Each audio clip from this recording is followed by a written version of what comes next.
Bismillahirrahmanirrahim. Assalamu alaikum. Welcome back. I am Wajiha Abdul Khalik. Hope that you all are fine. In this video, I'm gonna talk about the most famous or the greatest writer of the 20th century, who is T.S. Eliot.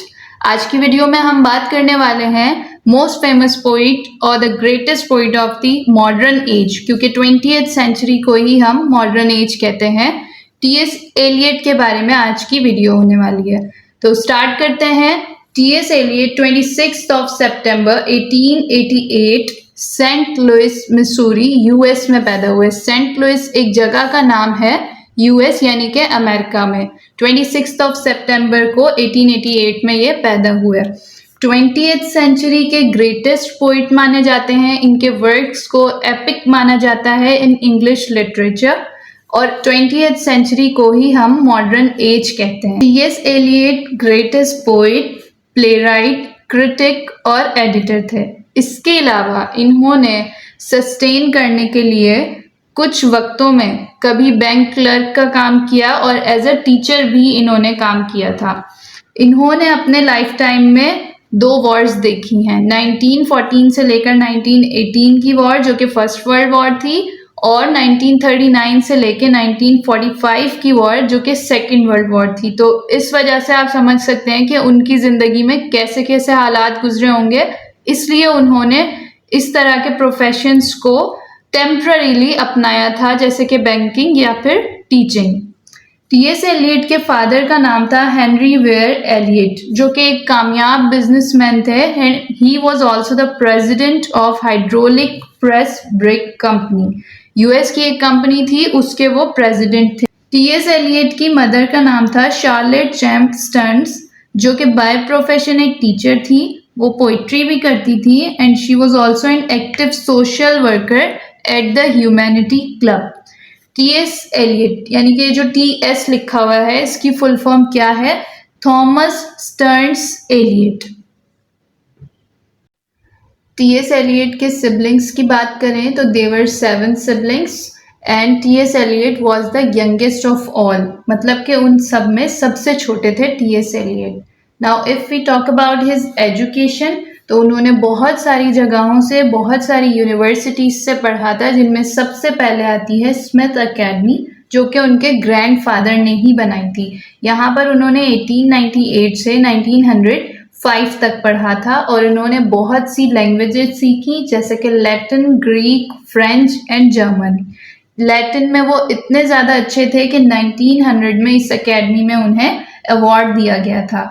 उसके बाद उन्होंने Harvard university से पढ़ाई की, फिर university of Oxford से, उसके बाद मिल्टन एकेडमी और फिर मर्टन कॉलेज। यहाँ पर इन्होंने सब्जेक्ट्स लाइक फिलॉसफी, संस्कृत, इस तरह के बहुत से सब्जेक्ट्स पढ़े। और अगर आप इनकी जो लिखी हुई चीज़ें हैं, इनके वर्क्स हैं, उनको पढ़ेंगे तो वहाँ पर आपको ज़रूर फिलॉसफी के, संस्कृत के एलिमेंट्स देखने को मिलेंगे।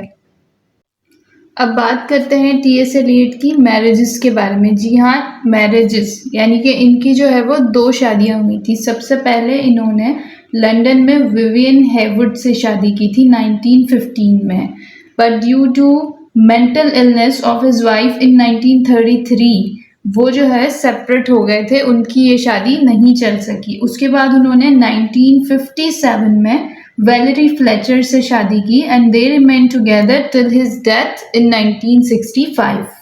अब अगर इन्फ्लुएंस की बात करें कि टी.एस. एलियट की जो इंस्पिरेशन थी, यानी कि जो पोइट्री की या राइटिंग की इंस्पिरेशन थी, वो उन्हें कौन से राइटर्स से मिली थी, तो उसमें सबसे पहला नाम है एज़रा पॉन्ड का। जब 1914 में टी.एस. एलियट लंदन आए थे, तब उनकी मुलाकात एज़रा पॉन्ड से हुई थी, और हम कह सकते हैं कि एज़रा पॉन्ड ही वो पहली शख्सियत थी या राइटर थी जिनकी वजह से टी.एस. एलियट जो है आज मशहूर हैं इंग्लिश लिटरेचर में, क्योंकि यही वो थी जिन्होंने इन्हें बहुत ज़्यादा फोर्स किया था या इनके टैलेंट को पहचाना था कि ये बहुत ही अच्छी पोइट्री कर सकते हैं।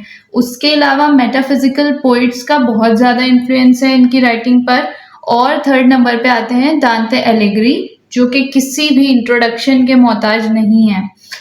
मेटाफिजिकल पोइट्स की बात करें तो मेटाफिजिकल जो टर्म है उसका मतलब होता है the topics that are far beyond the world. Meta means far and physical means beyond the world, यानी कि ऐसे सब्जेक्ट्स पर राइटिंग करना, ऐसे कॉम्प्लिकेटेड टॉपिक्स के ऊपर बात करना जिसे हर एक शख्स नहीं समझ सकता। जब हम आगे इनके राइटिंग की थीम्स की बात करेंगे तो आपको ये चीज समझ आएगी कि he wrote on such complex topics that everybody can not understand.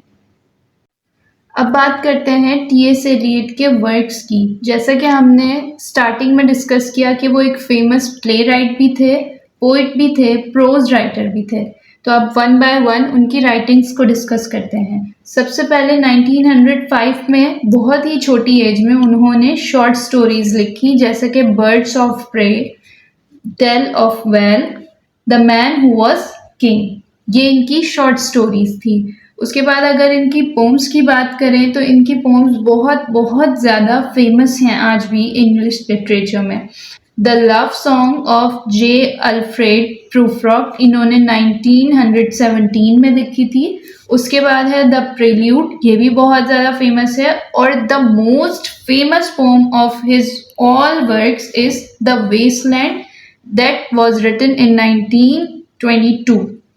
फिर 1922 के बाद इन्होंने 1925 से लेकर 1935 तक क्रिश्चियन पोइट्री लिखी है, और 1935 के बाद जो भी अरसा गुजरा है उस सब में उन्होंने रिलीजियस पोइट्री की है।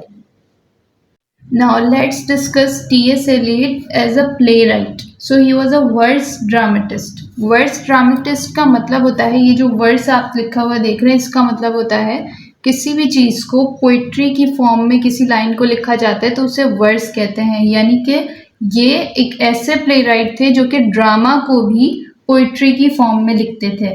अब इनके प्लेस को डिस्कस करते हैं। बहुत ही सारे प्लेस हैं और सभी फेमस हैं। 1934 में इनका प्ले है द रॉक, 1935 में पब्लिश होने वाला प्ले है और बहुत ही फेमस है murder in the cathedral.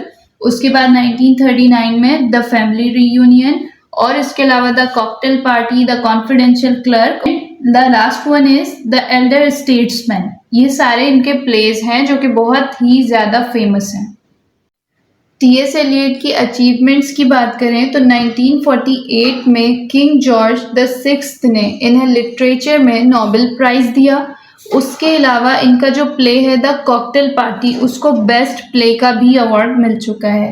Now let's talk about the modern age, कि जिस एज में टीएस एलियट प्रेजेंट थे 20th सेंचुरी, अगर उसकी बात करें तो इस एज को हम age of anxiety and disintegration कहते हैं। यानी कि इस एज को कुछ ज़्यादा अच्छा नहीं माना जाता। इसके अलावा इस एज में न्यू आइडियाज़ डेवलप हो रहे थे, यानी कि ये जो एज है वो एज ऑफ न्यू आइडियाज़ भी कहलाती है।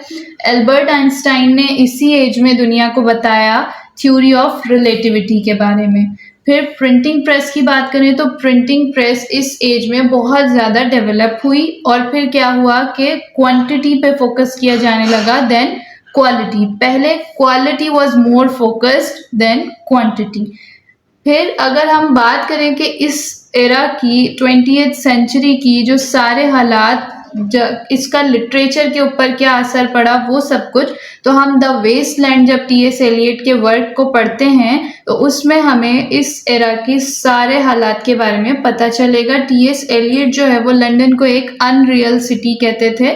वो अपनी राइटिंग में नेचुरल सीन्स को दिखाने के बजाय, उसकी ब्यूटी इन्हेंस करने के बजाय, लंदन के जो स्ट्रीट्स एंड टाउन्स हैं उनकी अगलीनेस को दिखाते थे, और यही उनकी राइटिंग की सबसे ख़ास बात थी। In short, we can say that The Wasteland, the most famous work of T.S. Eliot, is the depiction of the modern age. और फिर सबसे लास्ट में 4th of January 1965 को लंदन में टी.एस. एलियट की डेथ हो गई। आज का पूरा लेक्चर कंप्लीट होता है। I hope that you all are liking my videos. Kindly share, subscribe to my channel. Thank you so much. Allah हाफिज़।